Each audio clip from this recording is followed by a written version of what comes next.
Want to remove your email signature? Here's how you can easily delete it in AOL Mail. First, open AOL Mail in your browser and log into your account.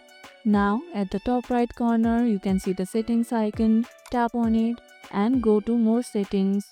Under the General Settings section, find and click on Writing Email and scroll down until you see Signature option. In the signature box, simply delete the content or turn off the option to use a signature.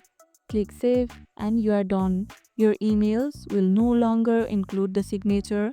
Do you prefer having a signature on your emails or do you keep it simple? Share your preference in the comments below. If the signature keeps reappearing, ensure you are saving the changes properly and that no conflicting settings are enabled. If this tutorial helped, hit the like button, share it, subscribe and leave a comment.